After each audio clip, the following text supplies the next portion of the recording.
Welcome back to Be the Good with Kate, the show that inspires each of us to see how we have the power to make a difference all around us. Each episode highlights an individual doing good in the world while following their passions, good for their own souls and for others. I get so excited about sharing each and every episode of Be the Good with you, and I hope you enjoy these people and stories. If you're new here, welcome, and if you are returning, thank you so much for your support. I'm so glad you found Be the Good with Kate and would love to hear from you. If you're finding value in these episodes, I invite you to share with someone who could also use this dose of good news, or tag me on social with your favorite quote from the episode. Every share, subscriber, review, and comment helps me to share these guests' wonderful work to more people.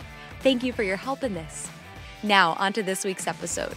Let's spread a little more goodness in the world. Today, I'm so excited to welcome Eddy Smits here on Be the Good with Kate. He was a professional artist for 22 years and has a long and beautiful history as a hospital clown, visiting over 10,000 sick and palliative children. He's also a TEDx speaker, an NLP practitioner and coach, and as his bio states, being a hospital clown led him to transfer into an expert in authentic communication and develop an innovative approach using the basic principles of a hospital clown to improve happiness, leadership, and fulfillment. He asked questions like, what if we start treating children like our peers, like a clown would? And what would happen if we use the attitudes of a clown in a real world? It may help us to be playful again and stop taking ourselves so seriously. In coaching, Eddy uses techniques from being a clown and interacting with children, and this translates into anyone who works with children as a career. So I'm so excited to hear more. Eddy, thanks for being here today. You're welcome.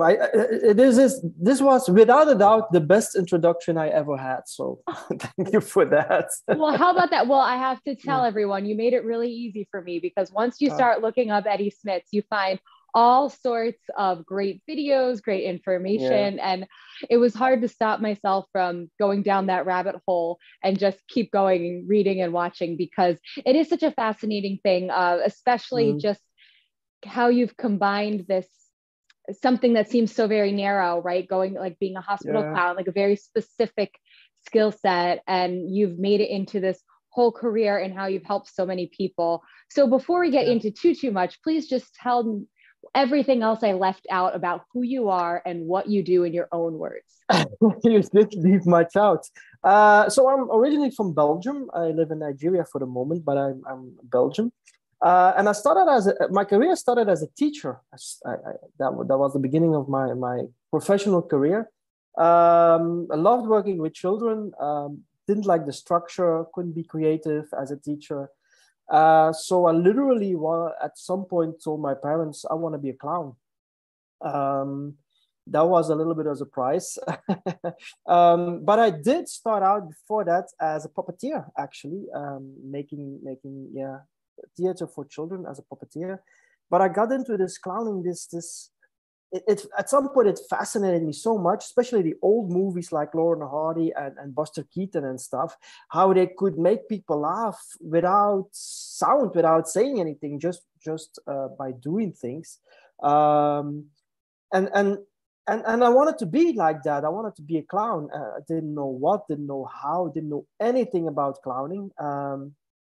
So I had to learn from scratch and had to learn from courses that was pre-internet, that was like, let me think, that was beginning early 90s, even end 80s. So there was no internet. There was nothing like it. So it was, I was searching hard. And at some point you found something and you began to go into this clowning. And then I was like in 4 or 5 years in, when I thought I started to get the hang of it. I got contacted by somebody in Belgium here who wanted to start with clowns visiting hospitals. And in America, it existed. You had Patch Adams who started it with you guys. So he did it already a few years by then.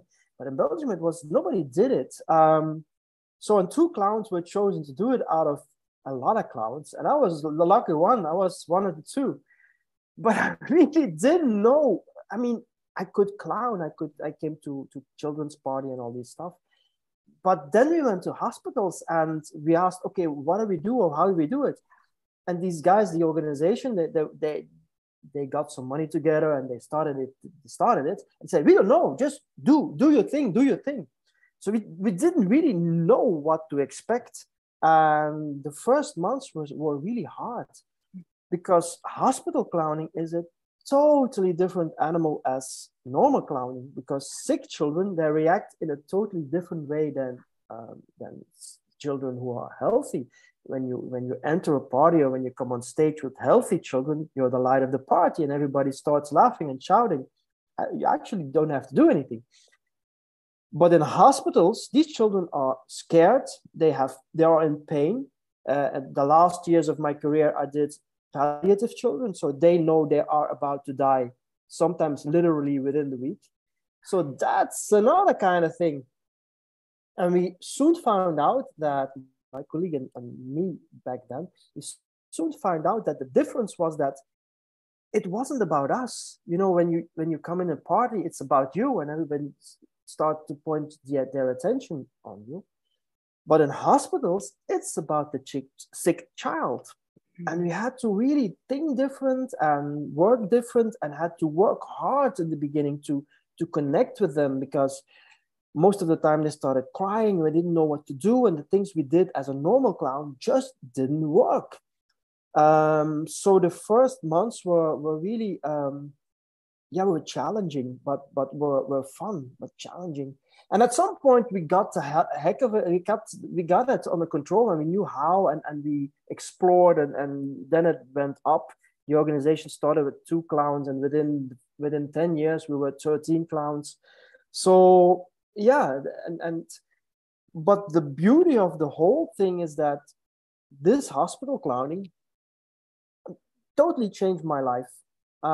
So at some point, I started to ask myself, okay, I felt that the things that I did to connect with children, and all the things I did in a hospital room, to, especially at the end of my career, hospital clown career with the palliative children, is I started to use these things in my normal life, in my business, in my normal life.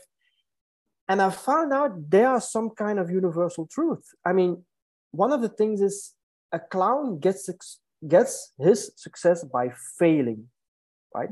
So when the clown fails, the audience laughs. So when he stumbles, which is failing, you laugh.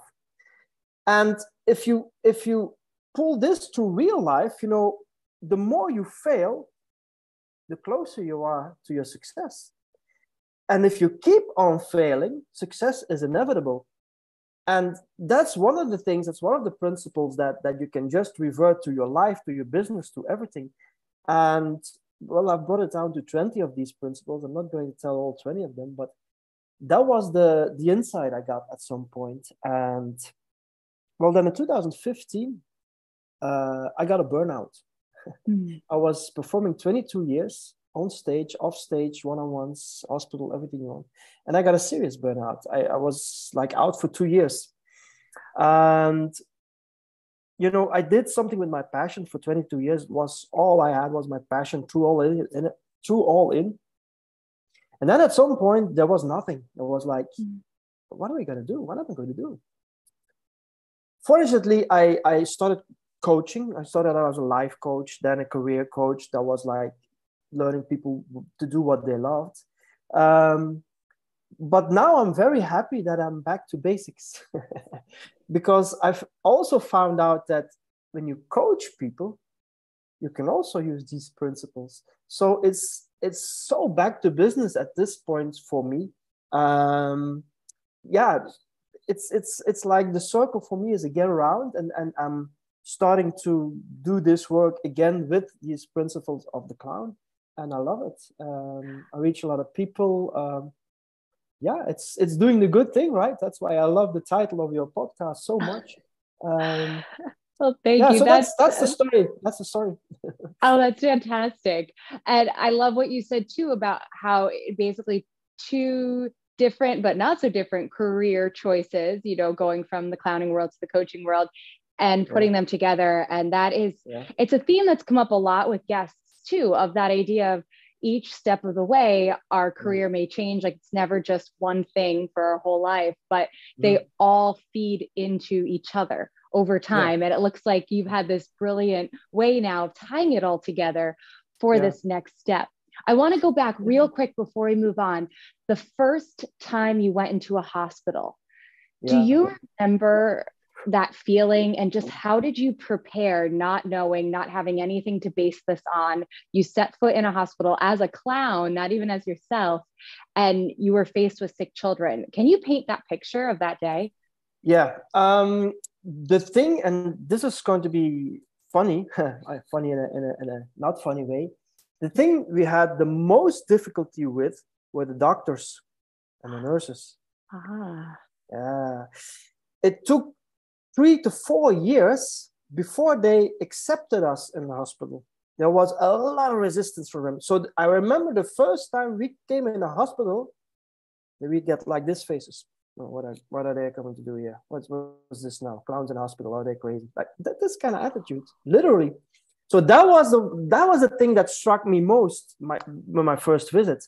And going into the room, it was some rooms went good, some rooms went bad. Children started crying, and you couldn't get them out of their crying. So there it started. And I remember I called my colleague, the other one, because I went first. No, thrown into the wolves. I went first, and I said to him, his name was Ludo. He passed away in the meantime, but okay. And yeah, so I said to him, Ludo, I said, don't expect too much, man. I mean, don't expect too much, because he was clowning he was clowning like maybe 15 years already. So he was much older than me then, still is. I mean, and that's what I literally said to him. Don't expect too much. And he couldn't understand that until he went in, of course, and also had something like, okay, what's this now? This is not working. This is, but yeah, we had to learn the hard way. But it has something, when you are the first one doing stuff, it has something, you can't fail anyway, because you're the first doing it, and there's no comparison. People can't compare you with somebody else. So that's the lucky thing. But again, that's what struck me the most in the beginning. But I must say, after a few years, the acceptance was really there. That started with the nurses. They saw very soon that what we did was more than just making funny faces. And so just to give you an example, I was at some point, I was in a room, and a child had to get shot, had to get a shot. And I was crying and screaming, and the parents couldn't get it down. So I came into that room because I heard the screaming. I said, okay, let's check it out. And I checked it out. And so when I came in, the kid calmed a little bit, but was still so afraid of this syringe. And then I just stepped in, and I said to the nurse, give me this. And I pretended like I put it in my arm, and I started to laugh. Woo, this is funny. And then the kid stopped crying. And so the nurse had something, that's a good trick. So the nurse took the syringe out of my hand and put it in the child. Of course, it hurt a little bit, but it was calm. And that was the point when I came back next week. I could immediately feel the situation was changed, because all the nurses laughed. They said good morning to me. I said, oh, something has changed here. Yeah. That's huge. That's huge. But at the end, when I look back at it now, I've got trouble explaining that what a hospital clown does, that you can use that in real life. It's the same. People don't understand. But it's natural. It's logic that they don't understand, because they don't know what you do actually. And to finish the story, and when we were more in the beginning, when we were in a room, when a doctor came in, he ordered us to go out the room, right? Yeah. But when we were playing more, some doctors even said, because I always had a white doctor's coat when I was clowning, some doctors said, hello, colleague, when they came in. And it was like, it was like that. It was acceptance. And then I just said, oh, colleague, do you want me to stay, or can I go? And most of the time, so no, just stay. I'm just doing a little examination. So, and some doctors even played along. I said, oh, I will assist you, colleague. And then it was like a game with the doctor. So that was really crazy. I love that. And I love how you highlighted that you were the first right? There was no precedent. And doesn't that stop so many people in life from doing, fill in the blank anything, right? Well, it hasn't been done before and people will laugh at me, right? Not being a clown, right? The not so great laugh at me, right? Or people won't like it. I don't know how to do it. And that didn't stop you. You said, well, we're just going to go in and see what happens.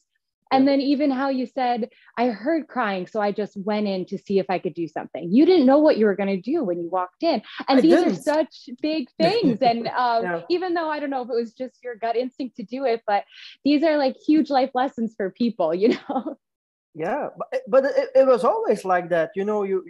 Of course, you knew the name of the child and you knew what was wrong with it. You knew all this was necessary because that you didn't make mistakes. If just to give an example, if a child had broken his arm and it fell off a horse, okay, you could make a joke of it. But if a child had broken his arm and it was abused by anybody, then you couldn't make a joke. Then or the joke had to be different. So you had to know these little things. You had to know, but every door that opened was an adventure because you never knew how they will react. You never knew how the parents would react. Most of the parents were there in the room. A 2-year-old, never know what was going to happen. They could most of them started crying their lungs out.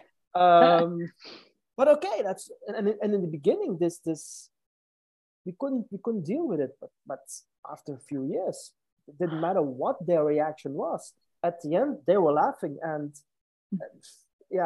sometimes I got them so far that they were literally peeing their pants. So, well, I love the story you said about the one who was afraid of a shot. Do you have any more of those good news stories that you'd like to share? I have so many. I'll tell you the one I always tell because that's the one that's changed my life. So that was it was a girl, 8 or 9, and doctor said she had maximum 1 week to live, right? Yeah. And it started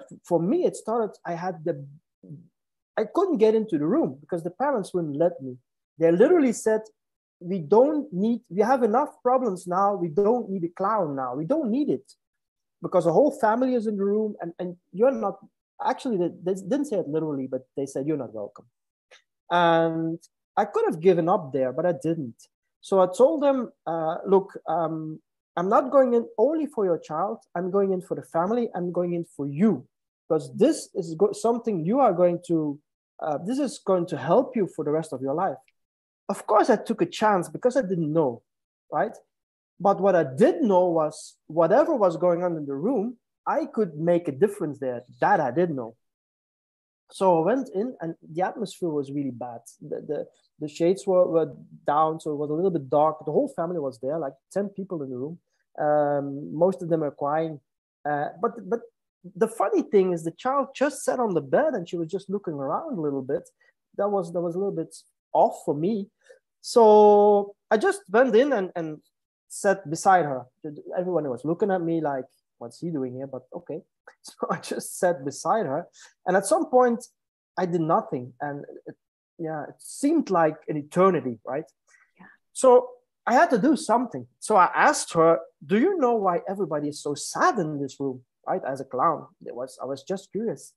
And then she said, no, I don't know.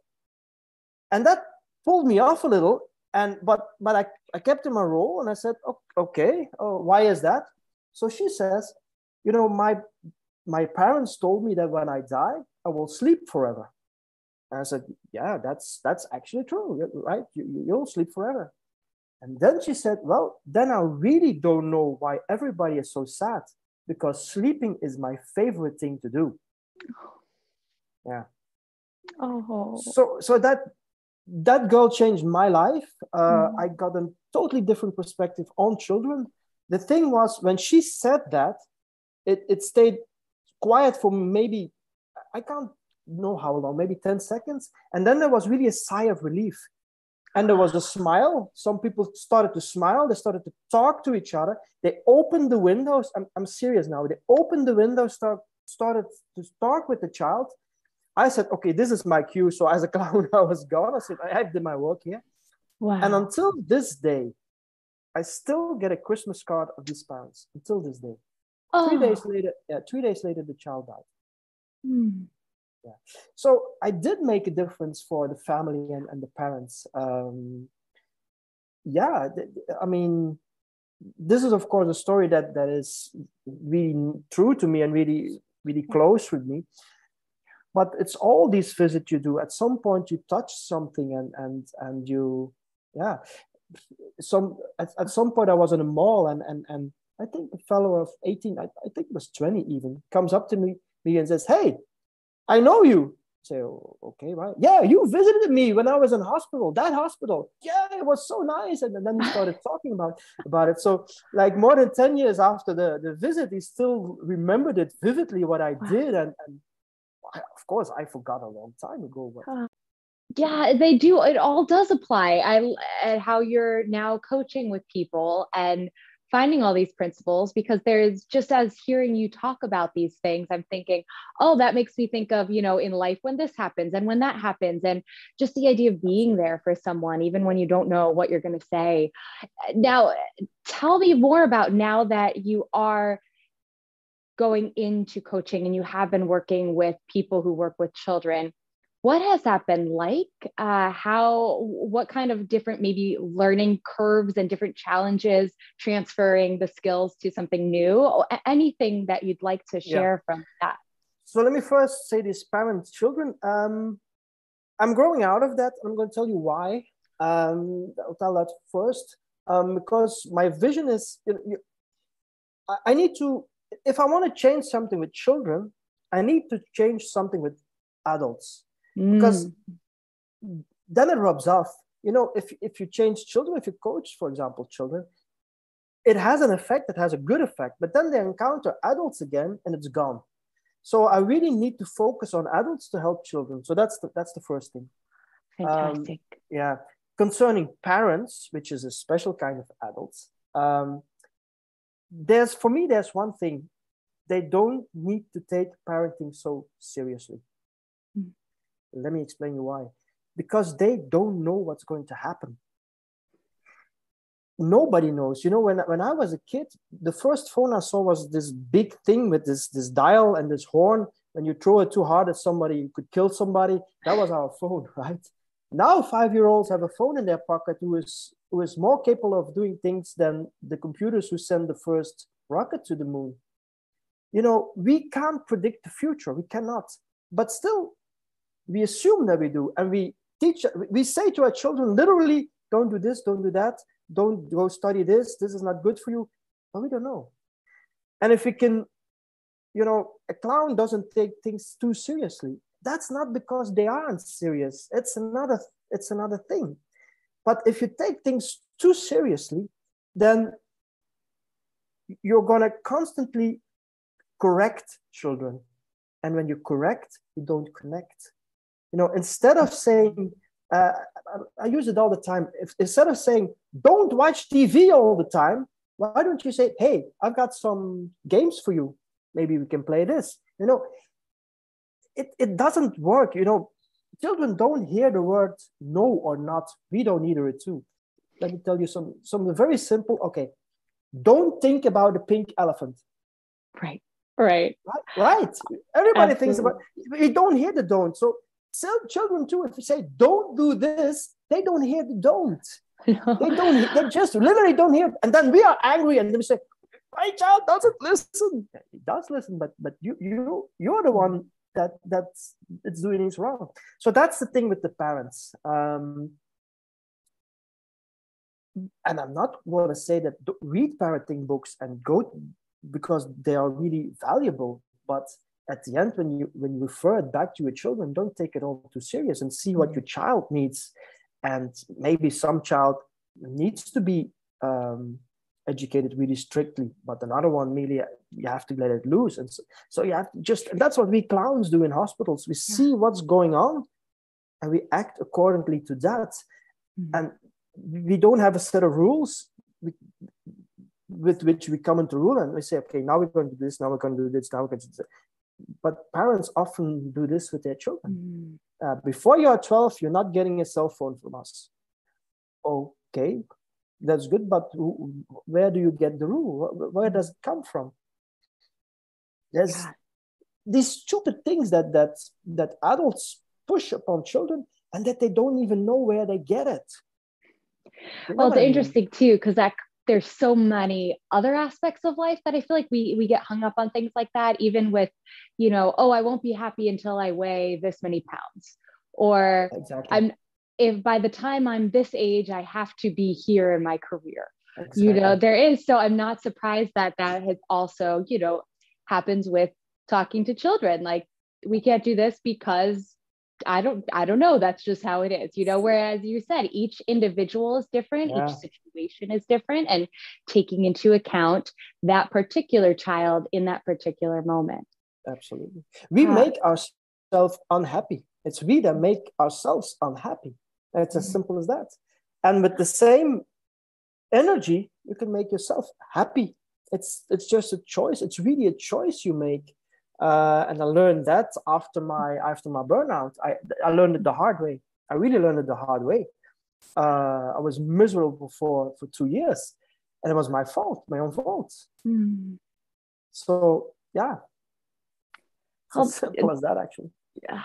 And then you found now this whole new. Yeah, I found it because I jumped into things. That's how I got in Nigeria. I jumped in an adventure without knowing. I was never in Africa. I got to get shots before I could. How long have you been there now? Now 4 years. 4 years. Wow. 4 years. Yeah. Wow. So that was the end of my burnout. I just jumped into a new adventure and see now. I mean, I didn't know what to expect here.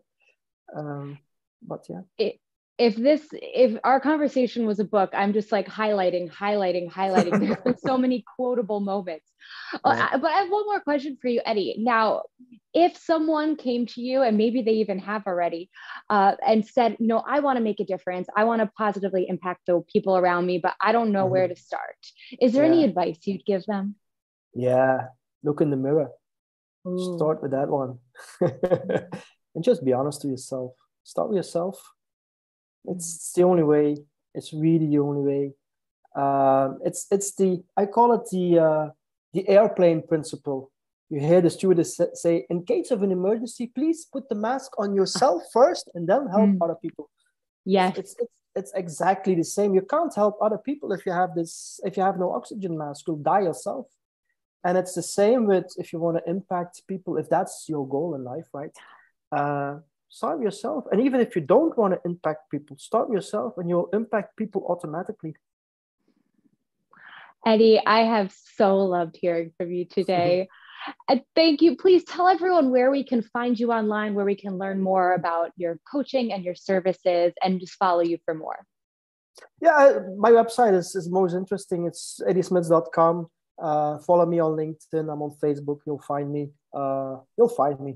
Yes. And also he has a TEDx talk, and there's a lot of videos too that are just wonderful. So we'll have to look those up. The TEDx talk is not out yet. I did it in June, but it's not out yet. But it's okay. It's okay. It will come out.